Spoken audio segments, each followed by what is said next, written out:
Morning. Morning, you okay? Yeah. Good, good. Right, anything go wrong, I don't normally hold a microphone in my left hand normally, but there we go, I need a prop in my right.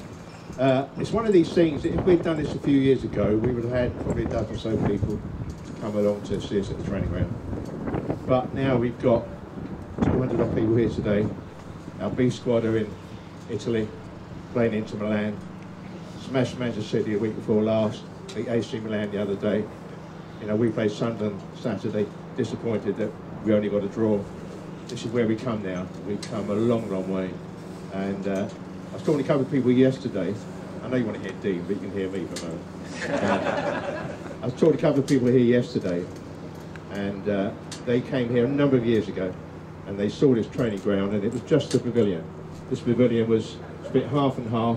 The far end of this pavilion was where the players would eat, and the near half was where the gymnasium was. And that was pretty much it. Now, you probably won't get too much of a look, but it's Portakabin City, but a very special city.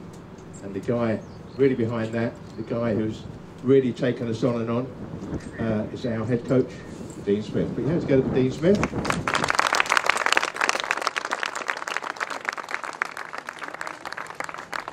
Before I ask Dean any questions to see what we can do to train, is let you know you can have the opportunity to do a Q&A afterwards, after they finish training, and a chance to obviously get some photographs and autographs with the players. So, but for the time being, we're obviously going to let them get on with training. So tell us what the training's going to involve today, Dean. Well, I know Peter's just told you a little bit about, you know, how we've evolved as a football club, and there will only be 17 players out there today.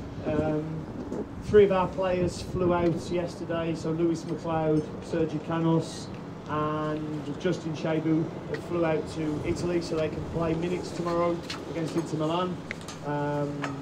Everybody gets treated individually. We always have a collective thought on what the training session is going to be. So today will be based on counter pressing and counter attacking, and there'll be you know, 4 different areas that we'll be working on. Usually we would work on, if you look out, we work on pitch 1, then there's pitch 2 that they're cutting at the moment. Today, just to make it better for you all, we're working just on pitch 1, so we can be as close to you as possible. So what we'll do first, there'll be a generic warm-up going on at the back, where the yellow poles are, and then the players will split up into a positional specific warm-up. So the centre-backs and defenders will come with me, midfielders with Richard, forwards with Thomas, just to finish off the warm-up. And then we will come into this area where there's what we call a counter-pressing pole game. So one team can only score in the orange poles and the other team can score in the yellow, and they transfer the ball. And the counter-pressing, and the reason behind it is that we can go and win the ball back as quick as possible. So it's all about reactions, just in that game. And then we will come into, I have to stop coaching when playing too long at times. Then we'll come into this game here where they're quite close. And that's very much a counter-attack where we try to build an overload, and you'll see it's very, very frenetic. But it's something that we're coaching into the players at the moment. You might have noticed this season that we win the ball back quickly, but we want to attack quickly as well. And that will come into that game. Then we will go into more of a 5v5 small-sided game for the players. A small-sided game has everything in it.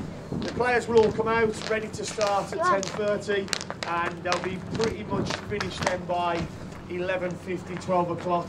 Some of them will do individual bits, but they will all come over to see you, sign autographs, have chats with you, and then, as Pete said afterwards, I can do a Q&A with any of you. You can ask anything about what goes on in the training session, because as you might see, Matt King over there has got his machine that measures the loads of the players and how hard they're working, because each player will go out and they'll have a heart rate monitor on and a GPS system, so we can monitor how many sprints they've made, how quick they've run, what high-speed running they've done, and the total distance they've covered in the training session.